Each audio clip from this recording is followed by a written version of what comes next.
So thank you all for being here again with us.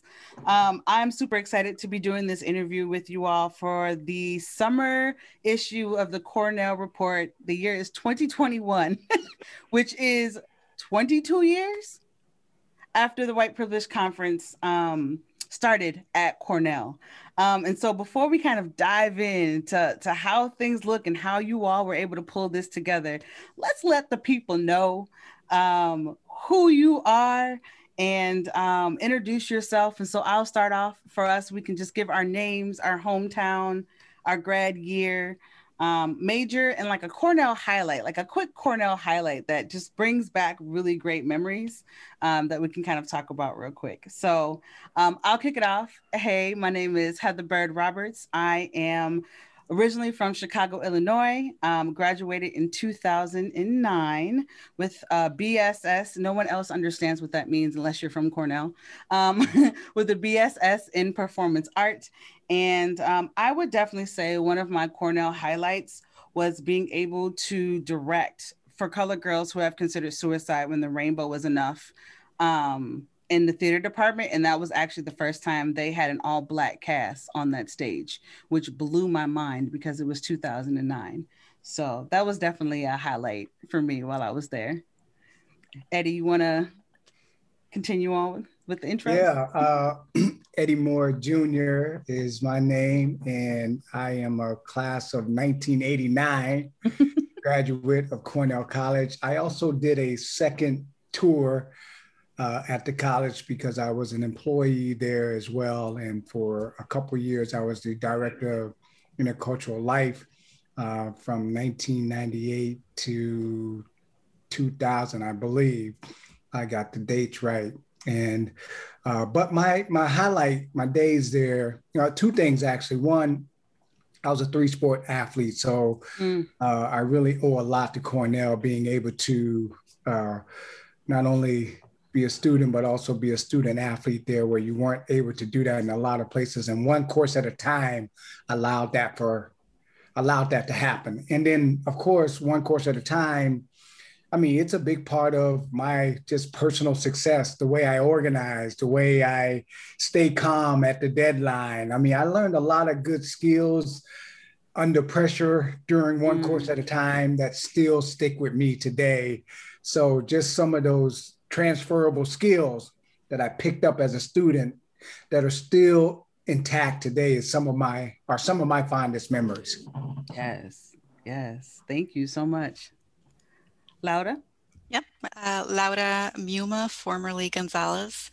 I'm also from Chicago, and my grad year was 2003, I believe. I had a triple major in political science, sociology, and Latin American studies. And I guess the Cornell highlight, really, if I ever think back to my time at Cornell, it's always tied to the wonderful people that I met there. The professors, their mentorship, their way of always pushing you to sort of push yourself and think to the next level, right? And also just the friendships, and two of those very strong friendships are Jose and Eddie, who are on this call right now. Like, I can't think back to my time at Cornell without thinking about the wonderful people there. That's awesome. Thank you so much for sharing. Yes, I would definitely agree. Lifelong friendships for sure. And then last but not least, we have Jose. Good afternoon, everybody. Jose Suarez. I would from Chicago, Illinois.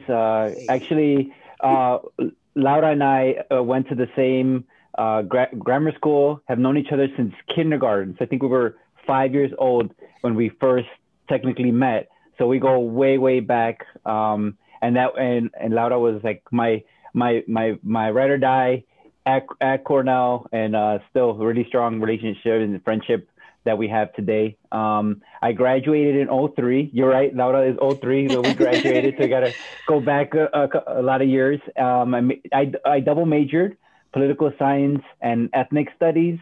And I would say the highlights I have at Cornell, outside of the one course at a time that, like Eddie said, is just prepares you for what life is and the pressures you face. the two highlights I can remember most are being elected the first Mexican American of our fraternity at the time, which was Alpha Chi Epsilon. I have a lot of strong relationships and friendships that I still have to this day. And also being president of the Organization for Latino Awareness, which, Laura, they went back to calling themselves Gente. So it was Gente before, Hola during our time, and now went back to Gente. We organized the first Spanish folklorico group to dance, to tap dance in the commons, and brought awareness to the town as a whole. So some of the folks' very first time seeing a dance like that live. So that was an awesome time. I remember that very vividly. Okay, so let's dive in here because you all just have just a wealth of information about WPC. And I'm going to kick it off with Eddie first. I would love to hear, where did you get the idea for WPC?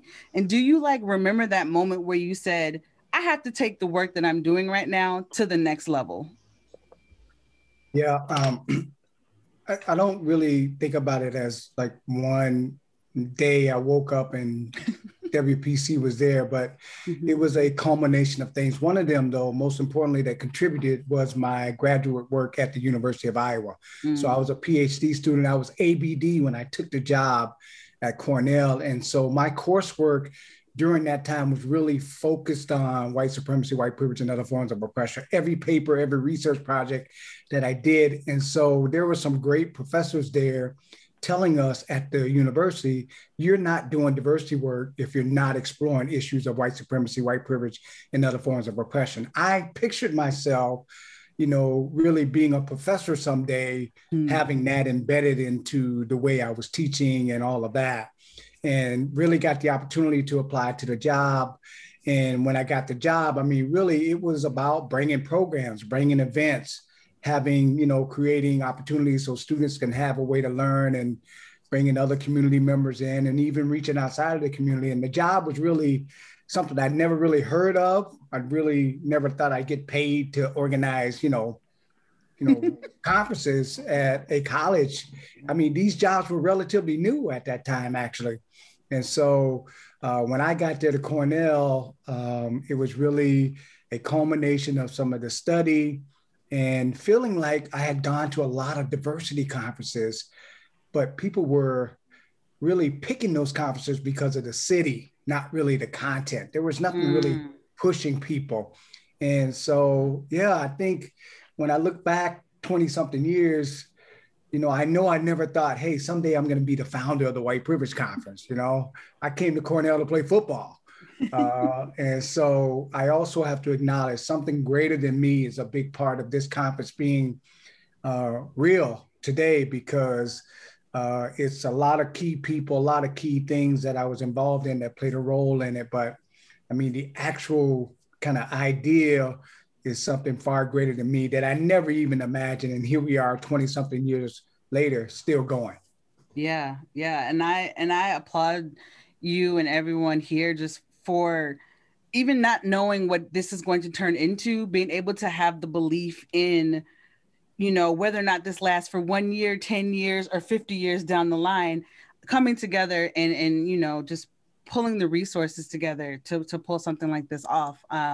As someone who also used to work in the Office of Intercultural Life, when you have that idea and that spark that happens, pulling people together in that community is really, really important. So I know, as someone who's also attended it, it's been very beneficial for me and for the students that I've brought to it. So let's kind of go back to when you talk about the White Privilege Conference. I know sometimes earlier we were talking before we started the interview, Laura mentioned, mentioning the White Privilege Conference to other people. And sometimes folks kind of bristle up because they hear the title and they make assumptions about it. Can you tell folks a little bit about the White Privilege Conference and what white privilege is? And then kind of give us an example of how this plays out into society and why this is really important. Yeah, well, the thing that I think is important when people think about the White Privilege Conference is when you think about any subject matter you study, whether it's a language you study, whether it's a science you study, or whether it's a possible exercise class that you take, right? Every form of growth and learning in those situations involves a higher level of engagement. Mm-hmm. And I felt like in the area of diversity, there was no real like CrossFit diversity, no real tough class. And so that's what I think about when I talk to people about the White Privilege Conference.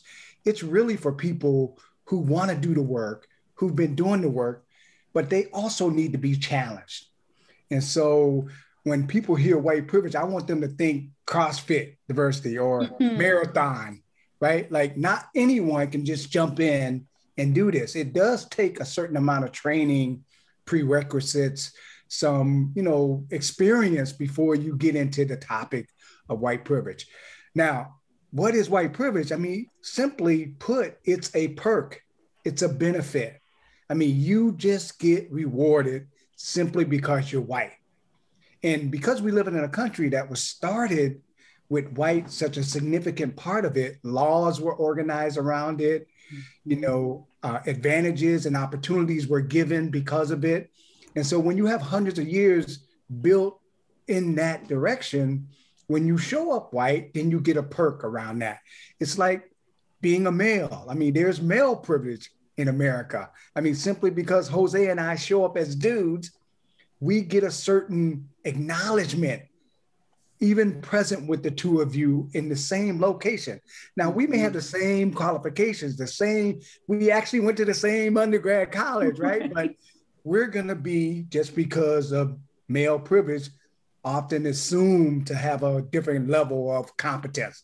Mm-hmm. And you can do this across religion, you can do this across class, which is something that we do at the White Privilege Conference, which sometimes helps people to get into the conversation. Even though it's called white privilege, sometimes I start with ability privilege, because that's one that people can really grasp hold of. But that's a little bit about, what the conference is, how to talk about white privilege, and then a strategy. If you're going to talk about it with folks, maybe start with something that is palatable, digestible for them, but remind them, just like you do with Spanish 101. I mean, if you're going to be really fluent, you got to get to 401. You got to go to the highest level. And so that's what we're trying to create around diversity, social justice, and equity. You can't always be at Kumbaya and really get some change and transformation. Yes. And so that's what the White Privilege Conference is all about, is working at the highest level of diversity and inclusion. Yes, I love that. And I love that. And for Laura and Jose, like, to be around when this was kind of introduced, right? What were sort of the conversations that you all were having with some of your peers while you were saying, I'm working in the Office of Intercultural Life and we're putting on a white privilege conference? Like, what did those conversations look like at the beginnings? I would assume, or I know it's, Jose and I have had very different experiences just because of our personalities. He's a lot more outgoing, and as you heard, he was in one of the Greek organizations, whereas I am very much an introvert, and it's the complete opposite, right? So I fully threw myself into the work, and it just consumed me, and that was my life, day after day, schoolwork and my responsibilities.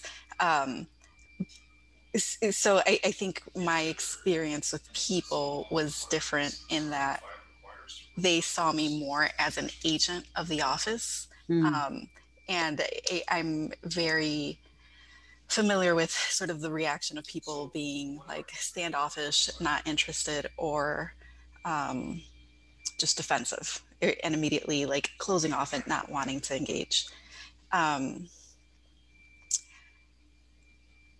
When I attempted to advocate or get people more interested in the conference, or just some of the work we were doing, I believe some people were genuinely interested and definitely engaged and jumped in and tried to help even with the organizing itself. But if not that portion of it, they showed up, they participated, right? Because it's two different things. The conference itself is meant to push you. But then there's also the people that no matter how much you talk to them about it or attempted to make it something relatable for them or relevant in their life, they sort of just shrugged it off and showed not even the most basic interest. And that for me was also always something that I struggled with, because it's something that we cared about so much and we found it was so important, and we just poured literally our entire beings into organizing this, and to them it was just sort of like a eh.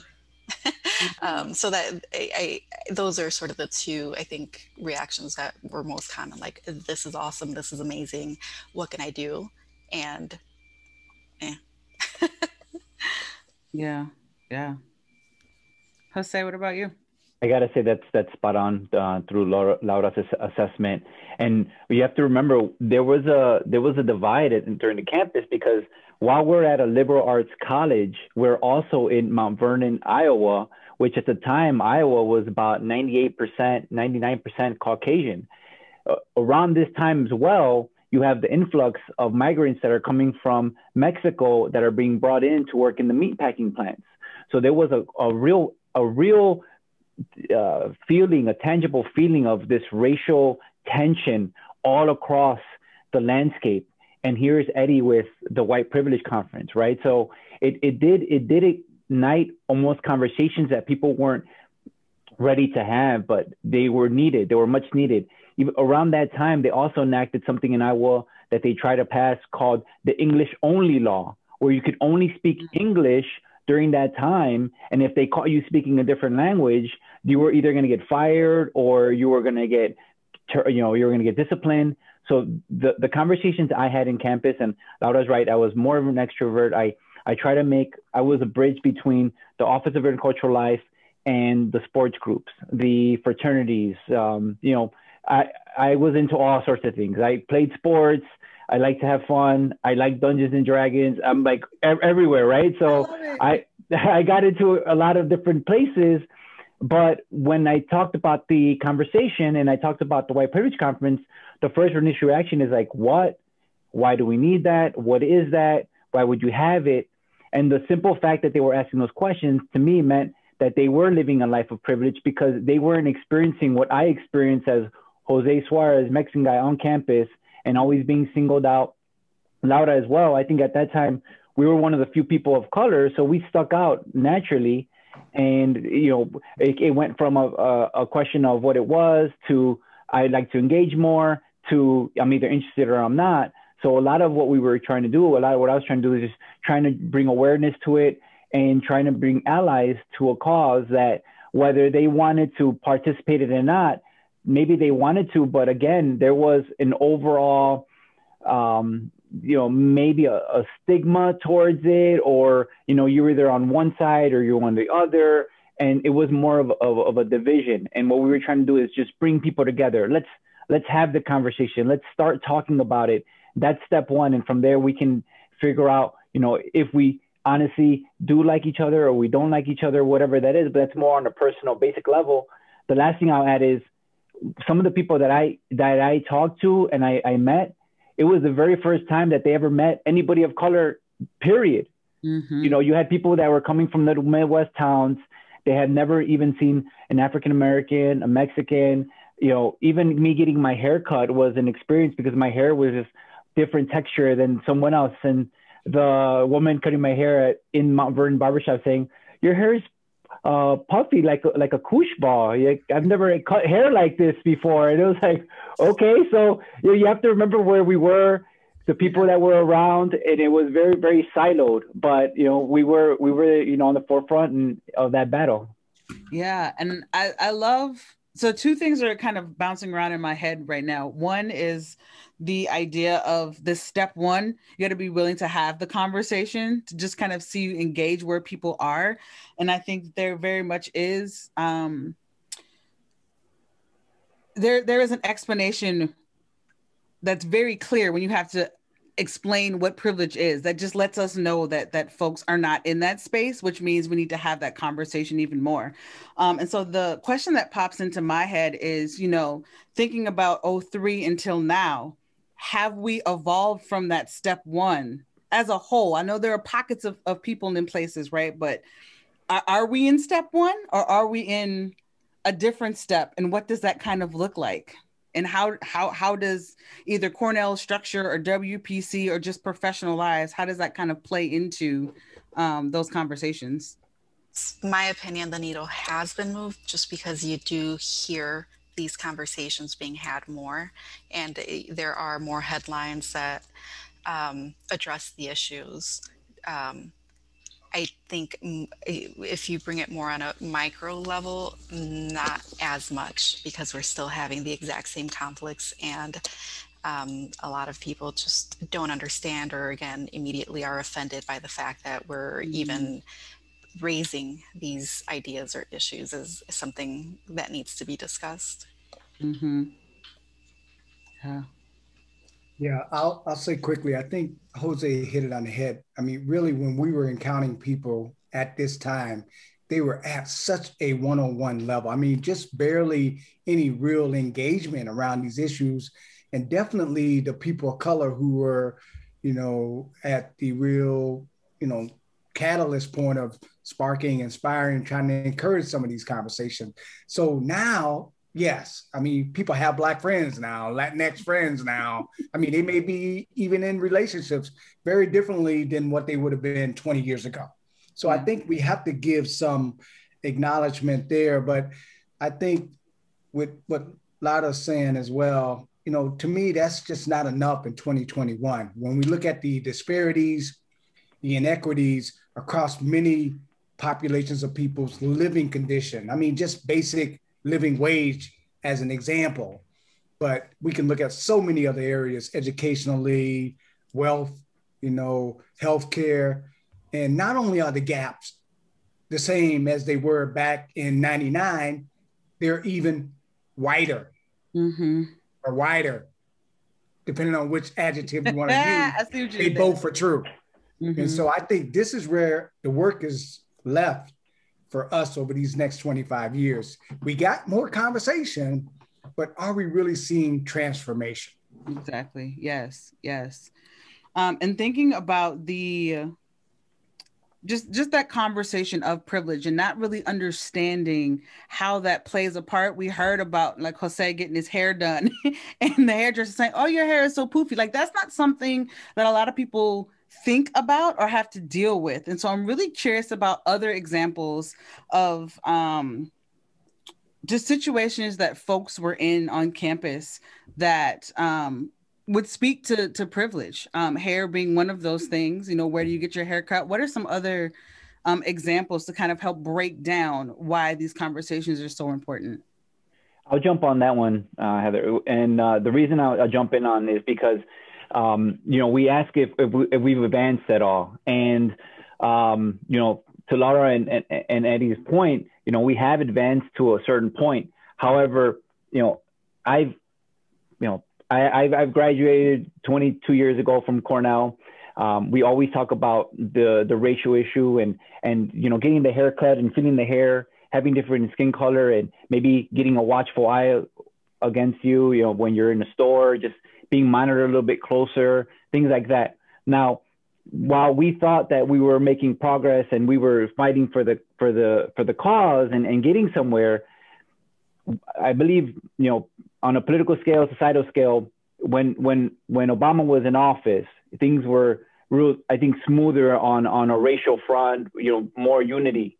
Now we get the new president, the past presidential candidate that really put that racial divide right at the forefront and made it clear as day. When I talked about being divisive, we talk about one side against another.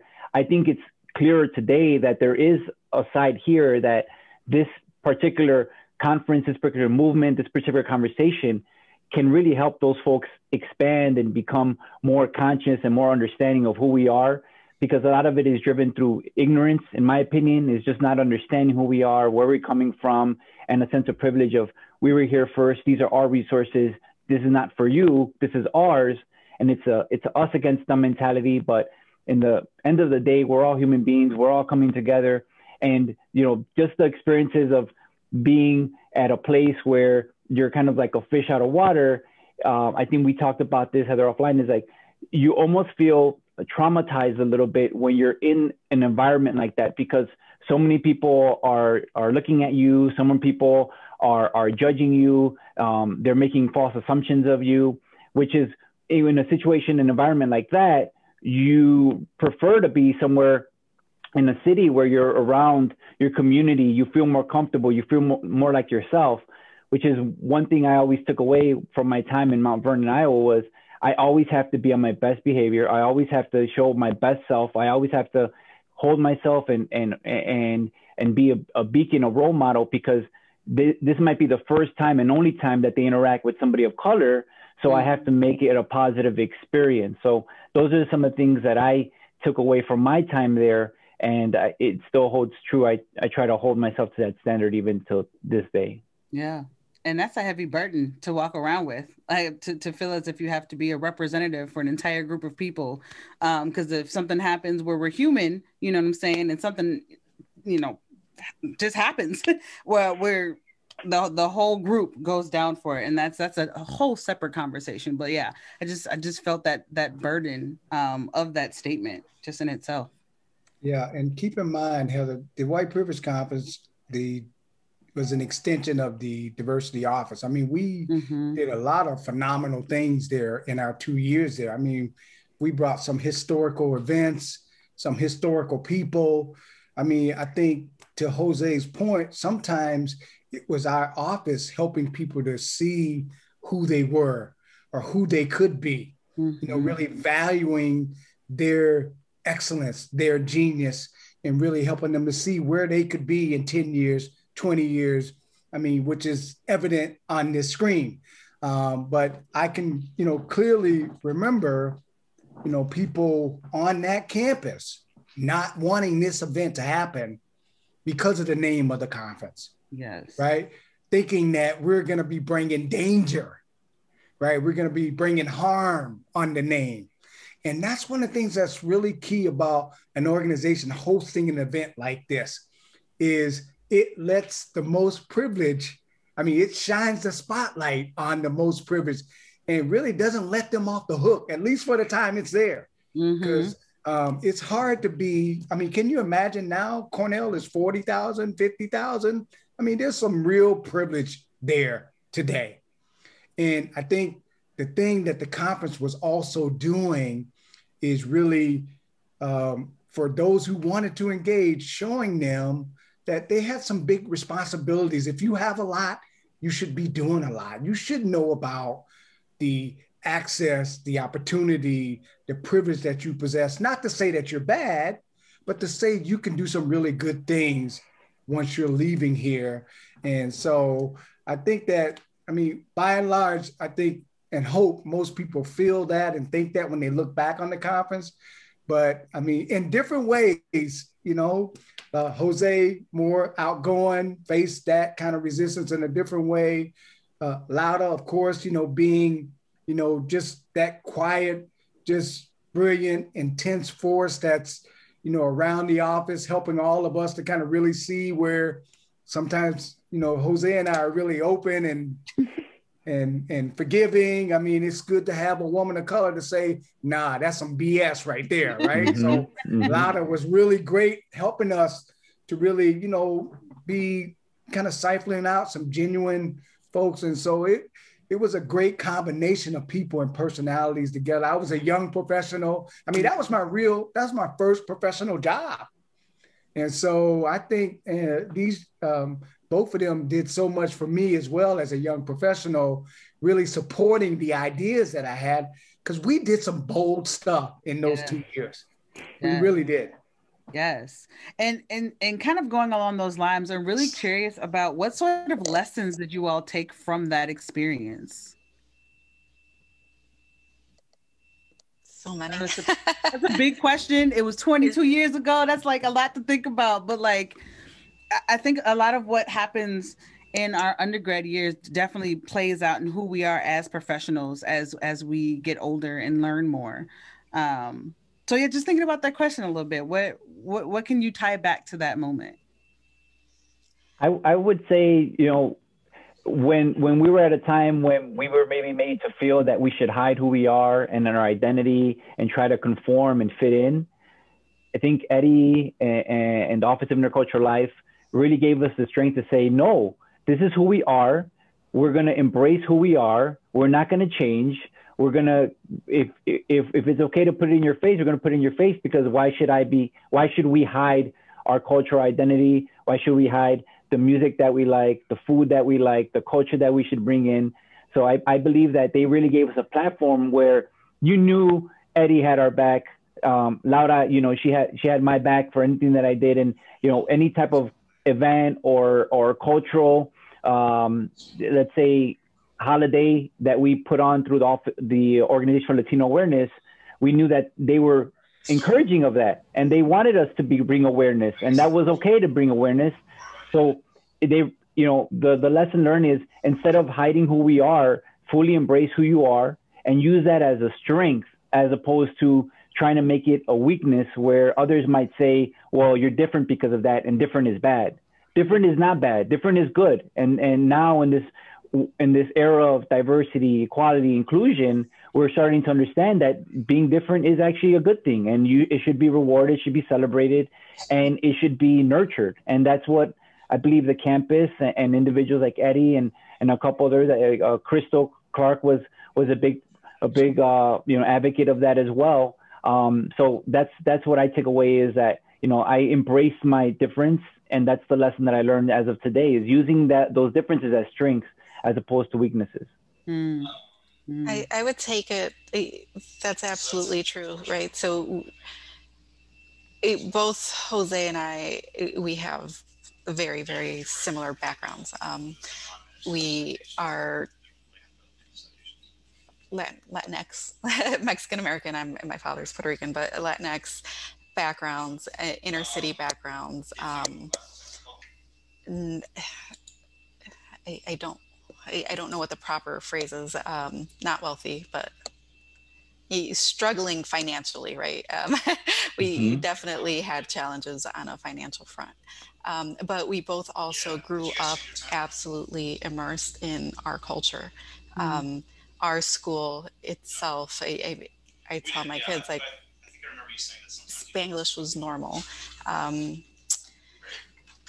It was people that looked like us was the norm.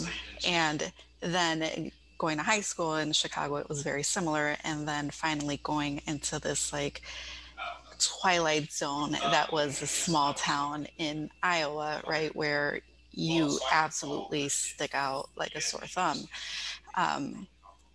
It not only, I guess, what comes with like feeling like you have to change yourself to fit in, but also just dealing with or processing the friction that comes with being so different and trying to manage everything that you're going through. But having had that opportunity to do it there, I believe really allowed me personally to be successful later in life, because what I see is a lot of young people or early professionals, they're entering the workforce, and that's the first time that they're dealing with a lot of these same thoughts and emotions and conflicts, frictions on personal levels. And unfortunately, having to do that in the professional setting already is only going to hold you back that much more, right? Like it doesn't do you any favors professionally to be that raging liberal, doing like all the organizing that Jose and I did when we were much younger in college, in a perfect environment to do that with very encouraging people. So I think it just allowed me to grow and develop personally, and to deal with a lot of these self-identity issues, but then to also understand and truly accept that some people are just never going to get it, and you do as much as you can, and some people are just not worth the effort of like attempting to agitate even more, right? Like, you have your positions, you have your experiences, you can try to explain things to people a million times over, and some are just blissful enough and privileged enough to be able to turn around and walk away from that. Maybe those are not the people that you need to place your energy into.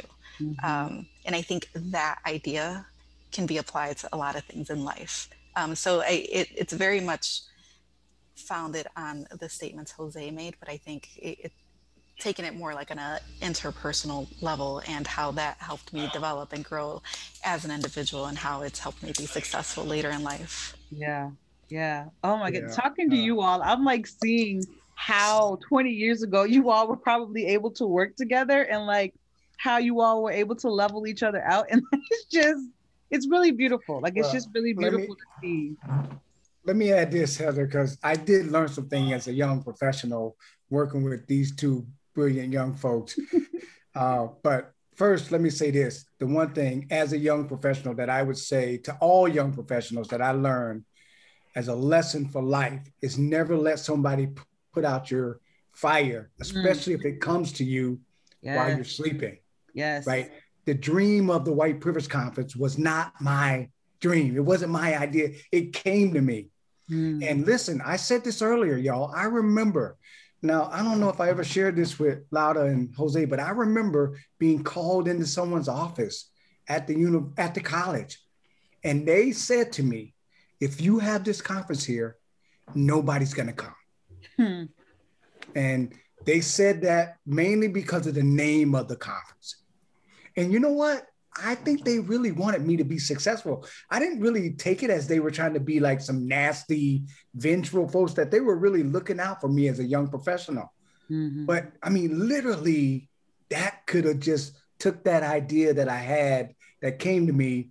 And here we are 20 something years later with almost 2,000 people coming each year, right? So I just really want to reiterate the importance of going with your gut, going with your dream. Don't let somebody put that dream out. And also, you know, young people, I mean, they have great ideas, even the quiet ones. You sometimes got to call on them a little bit. You got to push them a little bit. But if you do, you're going to get some phenomenal things out of them. Those And are I the ones learned that that are from these observant. two folks. I Yeah. learned that from these two folks. Now, Jose, I didn't have to push him very much, right? I mean, he was ready, but you know, anything I could give him, anything I gave him, he got it done. And a lot of the same way, I had to push her sometimes to maybe say something or announce something. But I hope that, you know, has stayed with her. But we have to give some salute, some celebration, some acknowledgement to the white folks that were there at the college who really stood with us. Dave Loebsack is somebody I remember specifically, and Coach Miller, Ruth Miller. I mean, there were some really key white folks there that were there when I was a student, still there working, that I think really helped us both, you know, visibly, but also underground. And Jose mentioned Crystal Clark, who I think learned so much from our combination of spirits and intellect and meetings and all of that as well. I think I can speak for her in saying that. But she was also another key person that kind of knew the background, the back doors, the side doors. I mean, that really helped me out to kind of get some things done when I needed to get it done. Yeah. And there's a lesson within that piece, right? Of how you can use your privilege to help have those difficult conversations. Because sometimes, I can't remember if it was Lauda or Jose that said, you know, sometimes you have to assess whether or not you're Lauda, whether or not you have the strength to have these types of conversations. And I know for me, that just made me think of when I was in college, or when I was working in the Office of Intercultural Life. Like, I had to ask myself the question, do I have the mental grit to have this conversation with you? If not now, can I revisit this? Can we talk about this a little bit later, right? And it allows for the work that needs to be done to not sit on all of our shoulders. And we can then reposition some of that weight onto others who are also willing to be allies in this work, and to have those difficult conversations with someone who looks like them or shares their same privilege, which is really, really important. So yes, definitely wanted to have a moment where we were able to shout out the folks who were able to help move this along, for sure. So thinking about WPC just as a whole, you're going into your 22nd year, right? How has it grown since its inception? Yeah, well, I think our first year we had I think we had maybe 150-ish people, depending on if you count the Cornellians there. That's huge. And so now we average, like I said, almost 2,000 people a year. So there's been just growth in attendance. So that's number one. Number two, when you say white privilege today, I think it's received very differently than it was received in 1999. Again, not to say that we're there, but I do think it's a different conversation than it was in 1999, especially coming from Black and brown folks. Right. So when we're leading the initiative, it is something that is more readily received than it would have been in 1999. We've expanded the content.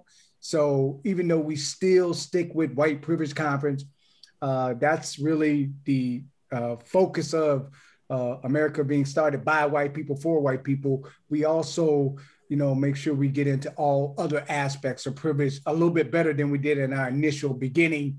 And we've expanded outside of education because that was my field. That's where I had a lot of my contacts and networks. And so we've expanded that as well. So that's another area where we've seen some expansion. And of course, I mean, January 6th insurrection, I don't think any of us imagine that would have been something we'd be dealing with in 2021, 2020. But I do think that when something like that happens now, it's nice to feel like people know that there's a place that they can go and talk about that and what those issues were, as opposed to just calling them diversity issues. They can really discuss white supremacy ideology, learn about it. And so it feels like the White Privilege Conference is now a place that people turn to when they want to get stronger around these ideas. So those are some ways I feel like it's evolved. Yes, for sure. And what does the future of WPC look like? And how can Cornellians kind of support the cause? I would love to hear from everyone on the second part of the question in terms of how Cornell can support the cause. But turning to Doc to ask the question about what does the future of WPC look like? Yeah, I tell you what I'm looking at now is research. I mean, really producing out of the conference, not just being a conference of workshops and keynote speakers, but people actually doing research at the conference, sharing research at the conference. I mean, there's so much going on in our society.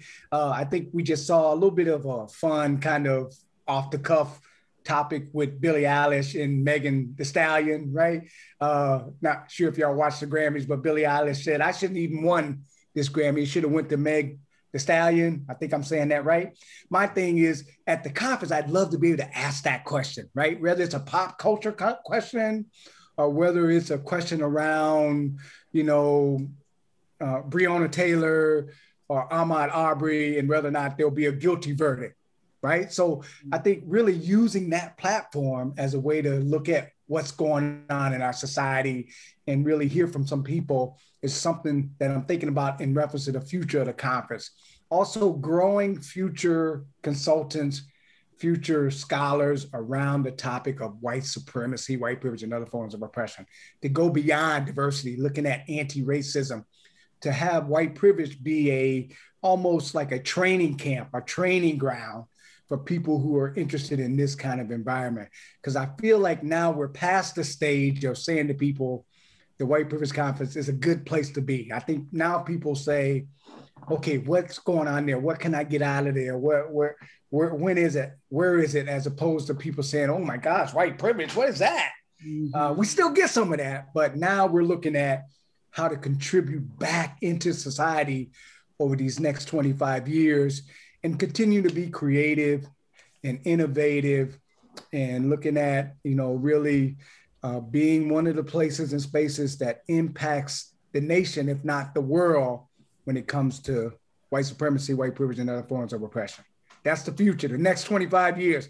Then I hope to pass it on to Jackson or Anaya so they can run it once Dad retires. Nice. Laura, Jose, do you all have any thoughts about how Cornell might be able to support? Or another way to think about that question is what are pieces of the conference that Cornell could actually adapt and learn from as we move forward? There's a lot there.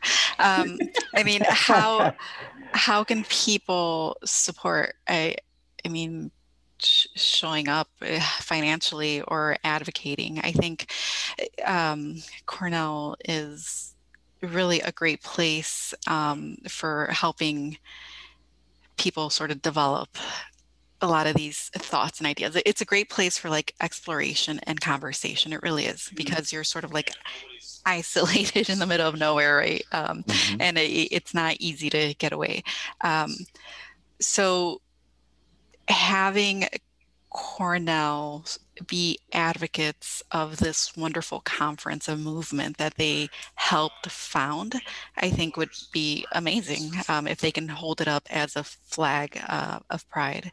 And then I guess the other part of it of what can they adapt? I mean, I think the one course at a time is a great way to sort of like do a boot camp into some of these anti-racism, supremacy issues, and just understand like all of the layers that come with this, like economic disparity, religious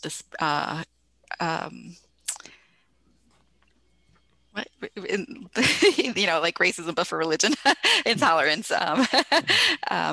So can you imagine? I mean, I would absolutely sign up in a heartbeat if that course was offered. But it's not just how do we take that idea and make it something beyond people feeling like they're being piled up on, because really that's what it comes down to, and that's when people end up being defensive instead of actually engaging and being productive. So maybe doing some sort of like course activity, or you know, where your grade is based on some sort of like social project you can come up with. Like, you know, I think there's so much opportunity there. Hi, Jackson. So yeah, I think it's a great platform to do something like that. I love that idea. That's a great idea. Those are great ideas. The only thing I'll add to that is, you know, we've now gone into a world where we've eliminated the need for a physical presence anywhere. We've crossed that time. If one thing that COVID has taught us is that we don't need to be physically in a space for us to connect. Even now, as we're having this, you know, the Zoom interview, we're all in different places where, with now everything being virtual, the White Privilege Conference can have an even greater reach, and Cornell can really tap into that, support it by having all of their students, you know, get course credit by attending the conference, by being a supplementary piece of, you know, a curriculum that's being taught in this place. Because now, you know, the conversation that Eddie was having 25 plus years ago, and, you know, he was almost like singled out. He was the only one having that conversation. So you imagine how alienated he must have felt for this entire time, just fighting that fight alone. And now finally, where society as a whole is saying, you know what, he's got a good point, and, you know, we should support him. And now getting more people and more champions to push him. I was telling Eddie the other time when we connected, I'm like, man, who would have thought that what you were doing back then is taking on such a significant role now in today's landscape, even in corporate America, where they're starting to make, you know, quotas to have diversity representative corporate boards, with California passing laws to make sure that there's enough representation across the board. These are things that Eddie was talking about way back then, but have now gained traction. So, you know, what he started was, you know, while he was brushing the flames, I think now we've got a fire. You know, we've got a small fire, but we got to keep adding to it. We got to keep adding to it, where it's a conversation that everybody in America should be having, and across the world is, let's talk about racism. Let's talk about privilege. Let's talk about discrimination. Let's talk about it. Let's stop hiding it. And one thing I'll give Laura credit is that she was never afraid to bring up the tough conversation. She was never afraid to ask you that tough question, whether you were slacking, whether you were distracted. I remember she would wrangle Eddie and I, you know, countless times and say, you guys are going here, I need you here. or being in a room full of people and seeing some sort of injustice and saying, hey, that was wrong, and we need to know how we're going to respond to that. So just asking those tough questions, getting more resources from the college itself, and coming back to our roots and saying the college played a great part in creating this. Let's continue it. Let's make it something that we can hang our hats on, not something that we should just not talk about or put on the back burner in the closet. Let's really embrace it. Let's really, say that this is where it took place, and then bring back that spotlight to the campus and to the White Privilege Conference so it can continue on its mission and its vision. Yes. I'm over here applauding you so hard, Laura, in my head, because as a fellow introvert, I understand. And also, like, introverts are observant. They see things that other folks do not see. And like, to be able to bring people back together like that, like, I'm sitting over here just like getting so excited for you. Some of that was also, these two men with wonderful, bright ideas that they thought, they could conquer the world, and being like, okay, how are we actually going to do that? And bringing them back in. Oh, that's so good. Listen, Heather, it's so important to tell the college, like, again, this is a international conference. In fact, I'm speaking in Kiev in a week or so because of someone who went to the White Privilege Conference, right? Like, this is a international conference started in Mount Vernon, Iowa. Yes. Cornell College. And you get there, you go to campus, and the White Privilege Conference is nowhere in sight. And so to me, that would be something I would want Brand and the college to do.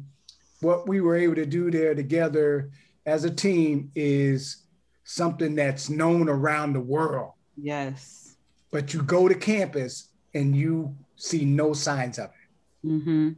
Yeah, and that's why it was really important for me to be able to do this article on this for this issue. Because how are we going to do a diversity issue and then not talk about the White Privilege Conference that started on this campus? That's right. That would be a huge miss for us. So I definitely thank you all for being here in this space with me and for sharing this time. Definitely want to create space for you all to give any last shout outs for folks. Or any last words that you would like to share with people? Well, my shout out is to the athletic department, actually. I mean, I think Dick Simmons, Lori Really, there were some folks there when we were there that I think also helped, again, in those quiet ways in some of those areas like athletics to really, again, just kind of challenge people around their first negative reaction, to really ask them questions, particularly young people. And as Jose said, for a lot of people, hearing White Privilege Conference was really something they were hearing for the first time ever. And so I give a shout out to folks like that. But in this case, the athletic department and those folks, just because I think they, again, used their privilege. I don't know if they even thought about it that way, but they did a real good job of kind of helping us in some places and spaces that was really key to, again, allowing us to have some success when we got here. That's beautiful. I guess my shout out, and Eddie name dropped a former Congressman, Dave Loebsack. He was a professor of mine. He really helped guide me, encourage me in my political science studies, and encouraged me to look up the history of Mexico and Latin America, and really expanded my thoughts and my vision outside of what's happening in the United States, and take an international picture. And the other shout out, I mentioned Crystal Clark. She was like, my mom on campus. She really nurtured us, took care of us, showed us the ins and outs. And, for me, on the flip side, it was their first, some of the people on campus, their first interaction with the Mexican American. For me, that was pretty much one of my few interactions that I had with Caucasians, with white people, and figuring out, hey, they're not all this way. Some of them are kind, some of them are open, some of them are encouraging, and really breaking down that barrier of it, us against them, and just saying, you know, understanding that everyone is their own unique individual and they should be treated as such. And my last shout out would be, and I think Heather, you're going to know her name. She was the chaplain during the time. She's still there. She's still there. She's still there. She's still there. Can you remind me her name again? Catherine Quellingle. Yeah, she was a big proponent. She was a big supporter. Again, when we were on campus, I think I had mentioned this, that 9/11 happened during our time when we were there. She put the community together. That was one moment where we were all unified. We were all, it didn't matter what color, you know, how much money you made, anything. We were all one collective unit. And she was a driving force between bringing everyone together. And I consider her the spiritual backbone of Cornell College. And if she's still there, then that spiritual backbone is still there and intact. Yes. Yes. Yeah, I as far as shout outs, the only person that comes to mind is Crystal, because we really were a family. I mean, it sounds a little bit cliche, but Jose, Eddie, Crystal, and I spent countless hours together in that small office with the creaky floors and, you know, just ironing out every single detail for the organization of the conference. And I guess just as far as like parting thoughts, Cornell College, again, is a wonderful institution. It really is. And it forces people to come out of themselves in one way or another. Every single person, I would say, that goes there has that experience. It can mean different things for different people, but it's just, we need to take that opportunity, the energy that all of these young undergrads have, their eagerness, and then also being in this situation where everything is new, and just find ways to take that energy and put it towards causes such as this. The White Privilege Conference now has grown, has a name for itself, but there's so much more that can be done related to the conference or not. Yeah, we couldn't let Eddie fail. I mean, Laura mentioned, you know, we both come from, you know, we're first generation. We're trying to bring up our families, our communities, and we had that drive. And I remember Eddie, you know, he was still kind of, what'd you say, like wet behind the ears, a little green. And we're like, we got to be there for Eddie. We got to make sure that Eddie's a good, and then what he was doing too, talking about, you know, race during that time and us experiencing it on campus, it was our way to channel what we felt into a voice that can push and challenge people so that things can be different for the next generation of people that came, you know, came after us, and really making it a really open environment. And kudos to Cornell College for allowing that to happen, for encouraging it. And one of the best moments I have, and I remember when we were all there, was when Eddie got a chance to bring Cornell West to Cornell College, Cornell at Cornell. It was one of the highlights of my life, where I got a chance to see Cornell, to be witness Cornell West speak to the college as a whole. And just the things that he was saying really, really just blew my mind away. You're talking about an eye-opening, mind-opening experience of bringing somebody of that intellectual capacity and being able to listen and get a close first-hand view into the inner workings of that mind. And Eddie was the one that orchestrated the whole deal. I thought that was normal for that stuff to happen, because he would bring people out that I didn't even know, you know, would come visit Cornell. And, you know, then you go back to Cornell and Mount Vernon and Iowa being that forefront of the political game, and candidates being the first ones to come to Cornell because they know that it's the launching pad to either make or break a campaign. There's real power there. And Eddie was able to use that power in a different way to voice a different mission, a different challenge to people. And that all came from him. So I love how we all have different graduation years, but like something like the White Privilege Conference, Cornell College, the Office of Intercultural Life has brought us all together. I know personally for me, if it was not for Ken Morris, who was like my Eddie. Like if it wasn't for him, and Crystal was actually there when I was there too. Like if it wasn't for their influence and their support, navigating this new world would have been a lot harder. So the value that we all share, the value of the offices and the college that we all share is really beautiful. So Cornell saved my life, y'all. I mean, there's no way I'd be where I am today if it wasn't for that little old college in Mount Vernon, Iowa.